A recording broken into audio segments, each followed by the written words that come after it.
Hello and welcome to It's All Good Stuff with me, Joe Cottle, and my right-hand man, Corey Williams. And, ladies and gentlemen, boys and girls, all the way from the Isle of Portishead. Immy. Here she is. Now, guys, the idea of this podcast is we are trying to get a female perspective on life within the gym industry, the fitness industry, whatever you want to call it, but also just a little chat, really. Welcome, firstly, to this studio in West London, aka my lounge, Clevedon. Camera's propped up by a candle and a notepad, so... Professional stuff. But we'll delve straight in. So, Cor, take lead with the questions. We wanted to get Immy on the show today because, obviously, it's all been about us two and lads and blah, blah, blah. But Immy is in the fitness industry, and we wanted to find out more about your life as a woman, training women, and your point on the fitness industry. So, I come from a dance background. I danced for years, well, throughout my whole childhood growing up. I stopped when I was like 20, 21, so what's that, like 5 years ago now? How old are we? 26? Are you guys the same age, yeah? Yeah. We went to school together. Did you? Yeah. Me and Corey go Same way classes back. as well. Way back. So yeah, like 5 years ago, that's when I got my first gym membership because, well, I was active for years and then I was literally doing nothing and I was like, it was driving me insane. Didn't have a clue what I was doing. I would just walk on the treadmill for like half an hour and then leave again. I was one of those. That's quite common though, isn't it? Oh yeah. Even now. Yeah, 100%. So then I was working in beauty for a little while, just like in between jobs while I was deciding what I wanted to do. That's when I got myself my PT. Again, this is going back like, I think this was like after we'd come out of the first lockdown. Mm-hmm. So what's that, like late 2020? Yeah. Got myself a PT because I actually wanted to take it seriously and I was clueless, had no idea what I was doing. And it just kind of went from there, really. I think I started going to classes at Tribe, which I know you're familiar with Tribe. Yeah. Absolutely loved it then. And the girls and the coaches there were like, have you ever thought about doing this as a job? Like, we think you'd be really good, blah, blah, blah. And I was like, So you were having personal training sessions at Tribe? No. So my PT was one of the coaches there and he took me there because he was like, I think this is right up your street. I think you'll love it. Okay. So I started going to classes there as well as PTing with him. Mm-hmm. I loved it. And then I just got addicted. And then that's when I was like, do you know what? Maybe I will look into it as a job and get my qualification just to see if I do think I actually want to do it or not. And I haven't looked back since. I think it's quite interesting because having a PT, I know certainly from my perspective, I've never had a PT, but when I was young and then I joined the Marines and then I found my love for fitness within the Marines because it's physical. But I've had it as a PT where people have come who, they might not have any sort of fitness background and then they have a PT and realise, actually, now I know what I'm doing, rather than being intimidated or just being fucking clueless, basically. Yeah. Oh, actually, I really enjoy this. Yeah. And I think, especially with girls as well, like, the gym anxiety that a lot of girls get is huge.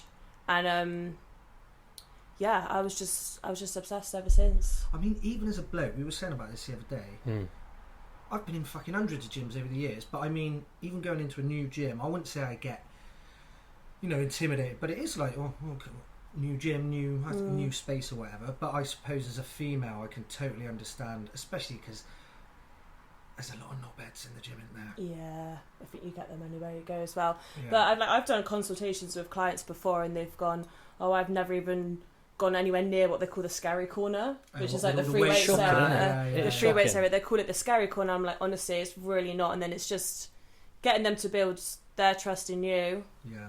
And I think as well is people naturally sort of go off each other, don't they? So if you're giving them that little bit of confidence, saying, don't worry, it's not that bad. Do you know what I mean? Yeah. And sometimes people just need to be guided, don't they? They just need someone to help them through it, and it's just getting them in the mindset of like, no one actually cares what you're doing. No. Yeah. Like, honestly, if you saw what I'm like sometimes when I'm with my clients, I'm prancing around like a lunatic. Yeah. No one even bats an eyelid. Yeah. They're probably used to it now as well, but I think like, but again, that's probably like why people come to you. Do you know what I mean? As well, you probably make it a Yeah. little bit more fun and but still get the job done. I mean, there's a lot of, you know, is boring the right word? It's probably a bit harsh, isn't it? But You get a lot of straight laced. Yeah. very straight laced and serious. Now, don't get me Yeah. wrong. Like, serious is good, but also, like, you can have fun with it. Yeah, 100%. And this is what I say to everyone as well, I think. And that makes that person feel at ease. Oh my God, 'Cause 100%. obviously, I get it when someone joins a personal trainer for the first time that you might be quite nervous coming into what the hell is this trainer going to put you through. Also, you're in a new environment, so Yeah.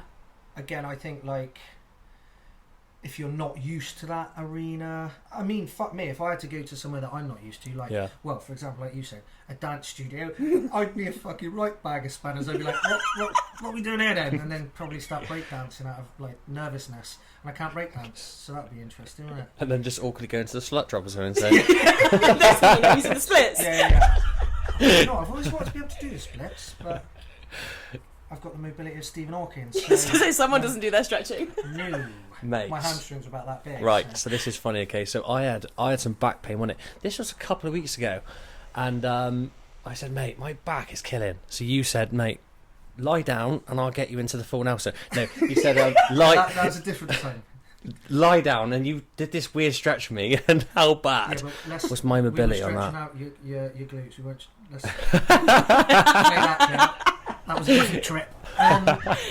But well, yeah, your hips. I could see it. Shocking. I never You run on stretch. your tiptoes. It's like if I'm running and you know I'm running behind you or you're in front of me, which is very rare. Like you're running on your tiptoes and you look like a little cartoon character. So I always think that's why Right. you've got the calves of a stallion. Honestly, you like that.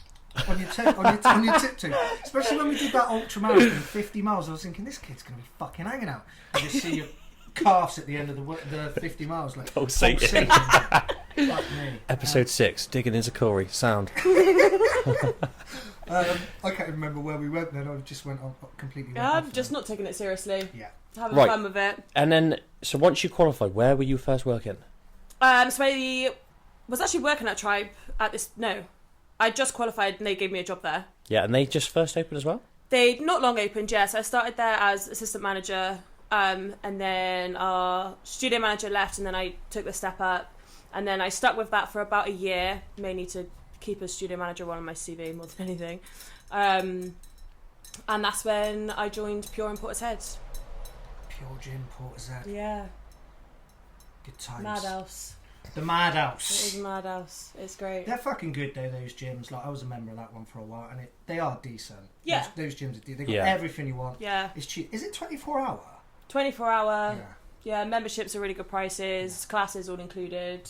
So if you are the head of Pure Gym and you're watching this, promoting, so extra cash please. And also we're promoting it as well. So Yeah. free membership. Cost me £26 a month. I haven't used it for about a year. God bless her. Anyway, moving on. So all it is now within the fitness industry and a female, like this genuine question, because I see it all the time.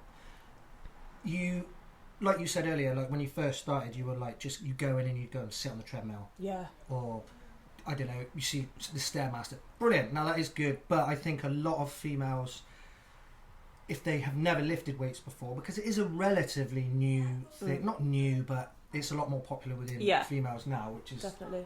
like loads better. You know, it's how it should be.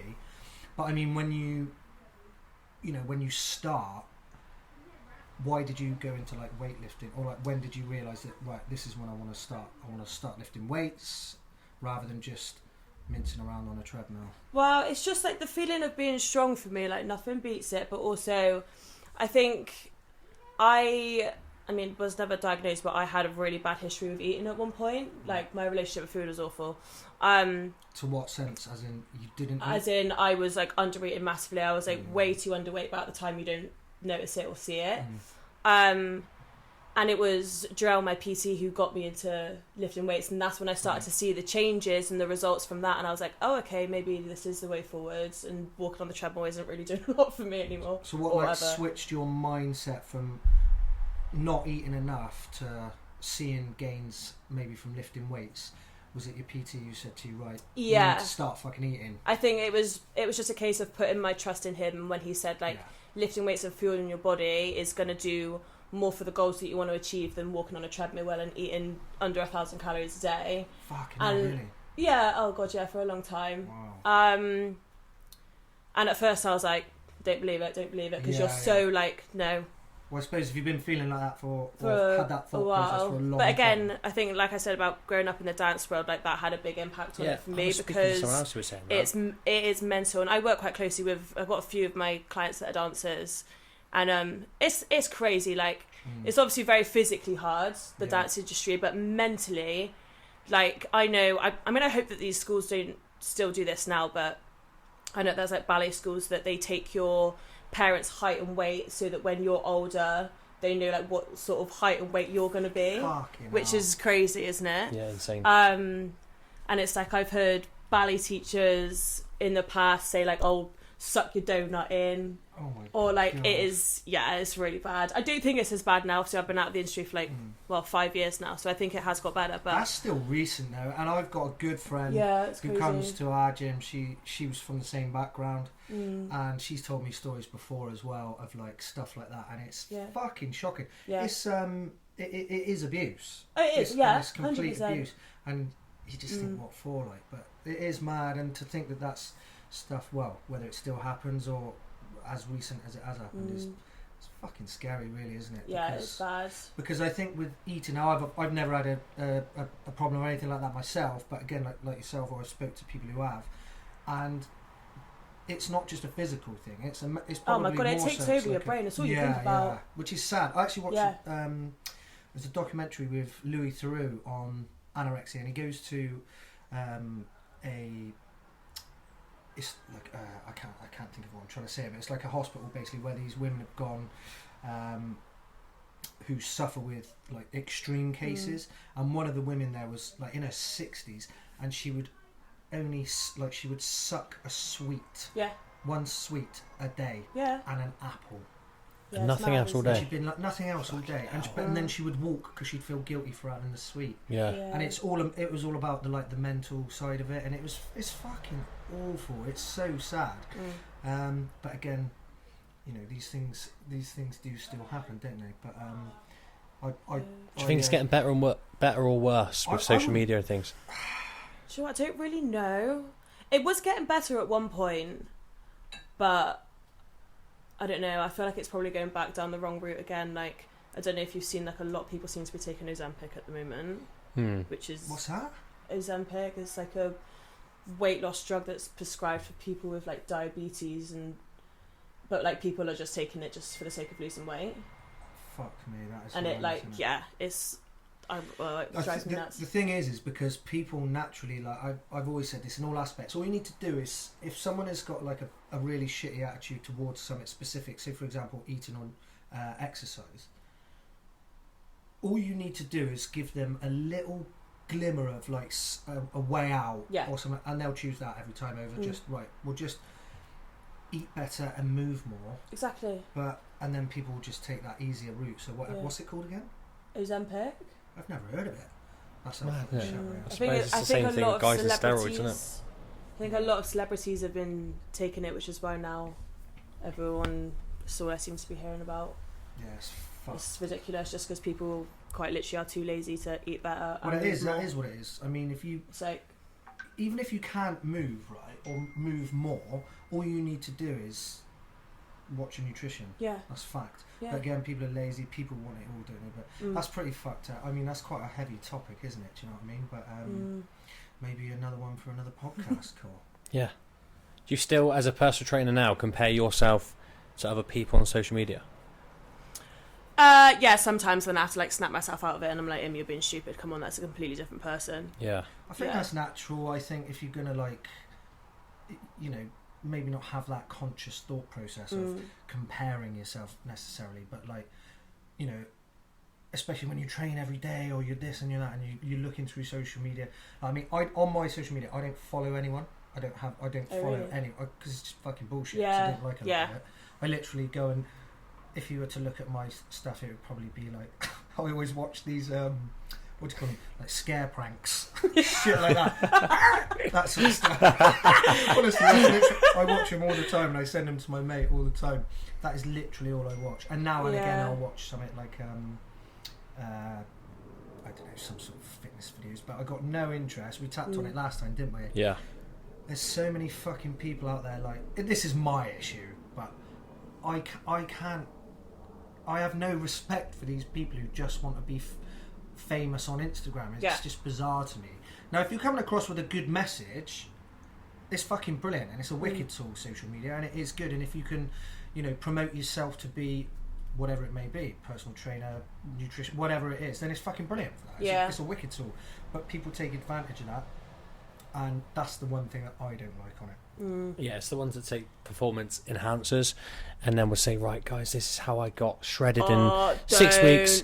There's this one brand that I despise for that, and it's not even necessarily that the products that they sell I don't agree with, because I'm sure some of their things have got benefits to them, but the way they advertise and market their products, I think because I work a lot with girls who want to lose weight or whatever their goals are, it drives me insane. Like, I remember one of my clients who's still with me now, this is going back months ago, being on the leg press with her, and this was like her first or second session, I think.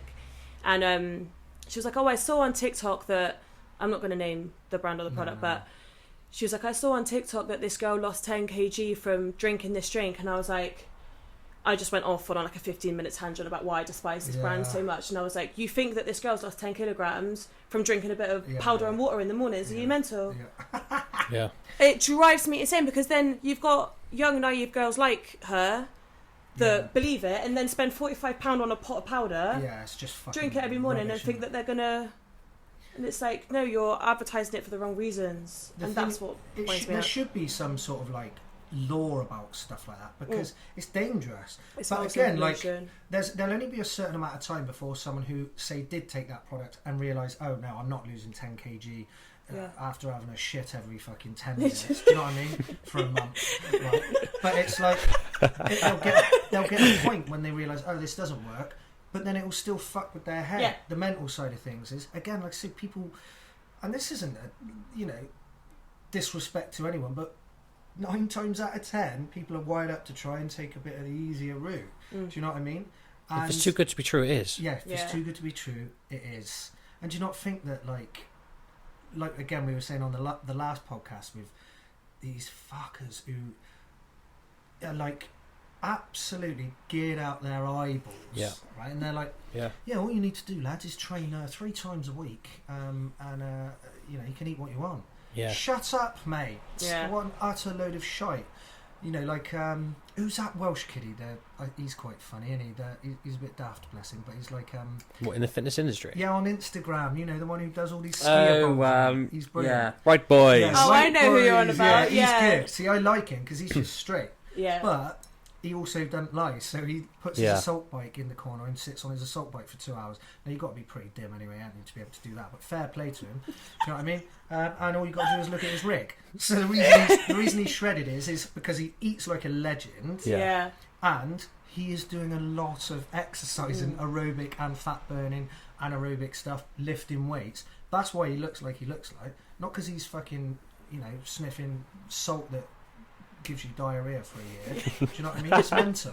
Literally, I saw this girl that I follow on Instagram put a story up one time, and she was like, oh, this was me before I drank said drink, and then this is me after. I was like, lies, you've just been for a huge shit. Like, just done a massive like, you've just shat your whole insides out and then taken a picture of yourself. Like, obviously, show us behind the scenes, love. I bet it's fucking smelling. What you haven't told us is you had 8 pints in a gel freezer. Do you know what I mean?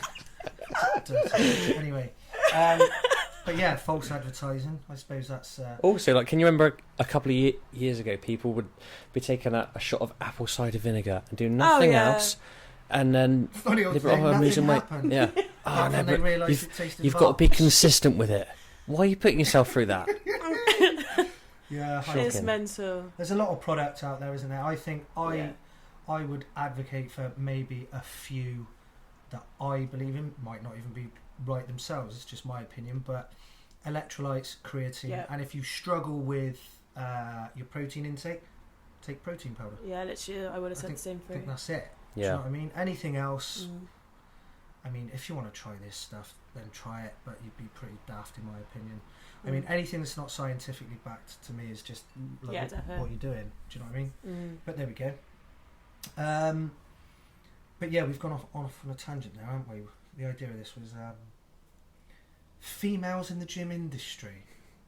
Go for a question then, Cor. Do you your client split more male or more female? So I do have male clients, but I'd say it's probably like 85% female, 15% And are they male. women that want to train more weights Yeah. or want to do more That's cardio? cool. Yeah. That's Yeah. Because we were saying about that again, weren't we? That cool. in a gym, probably Mm. in between 2000 and 2007, you wouldn't have women lifting weights, would you? You'd have all the women sat on the runner Yeah. and the men lifting weights. Yeah, definitely. And now there's more women than ever before, even in the shed. Yeah. Hashtag marketing. Little plug. Yeah. £40 a month, 24 hours, 7 days a week. Yeah, and whatever. Get online. Anyway, moving on. It would be a good split. I think if anything now, it's more women in the shed than men. Yeah, I think like majority of my clients are women, but who, anyway, middle-aged basically, where they've probably been through that sort of cycle. Like I said, in like the late 90s and early noughties, it was size 0. Yeah. So just go and sit on the treadmill for a fucking hour. Do you know what I mean? And eat fuck all. Whereas now, they're seeing the fact and all the benefits of actually weight training. So that's like my majority of my clientele is probably 80%. I got a few like lads I train, a couple of blokes, and maybe a couple of younger women, but I train them all pretty much the same. Oh yeah. Strength and conditioning. Yeah. Yeah. Do you know what I mean? Yeah. Compound movements, squatting, deadlifting, and if guys want to work on specific things, that sort of thing. I think people just want to feel like They've had a good sweat on. They've had a worked good hard. workout, Yeah. Yeah.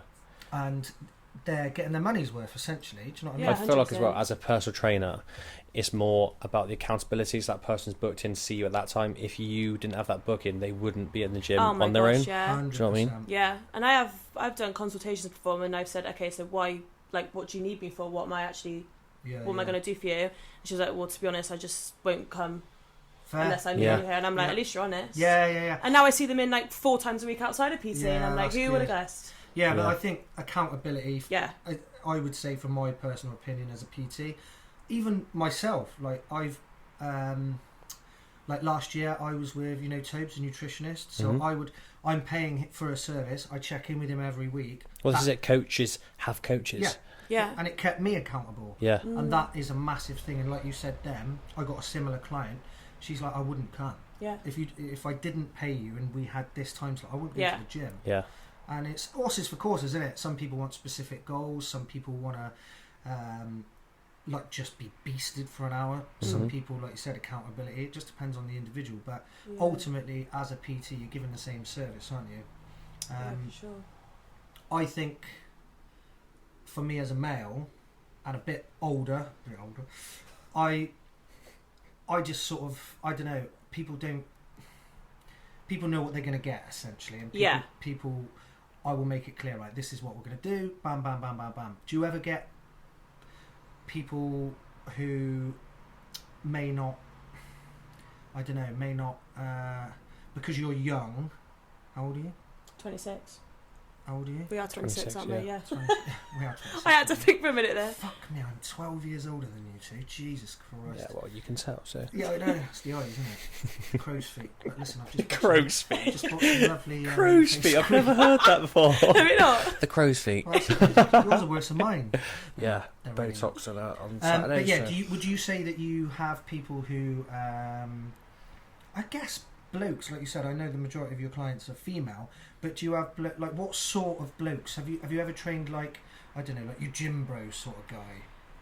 Not necessarily like a typical gym bro guy, but one of my clients plays a lot of golf. Oh, sick. I've got a professional swimmer. Oh, mega. Multiple dancers. Yeah. People from all different backgrounds. Yeah, literally they're all such a mix. Yeah, that's great. It They're gives all you such that little mix, bit of, yeah. Do you like train any of them for like sport specific? So, for example, like a golfer. I've seen, like, people working on specific movements or whatever for sports stuff? To be honest, with him, not necessarily. Yeah. Because I remember doing his consultation, and he just wanted to build general strength. Yeah. So to be honest, his program's not massively different to all the others. That comes back to it, doesn't it? I mean, if you have the basic foundations. For a Yeah, decent exactly. program. And like, he sent me a message a couple months back after he finished his golf season, and he was like, "This is the best I've done in years," and I generally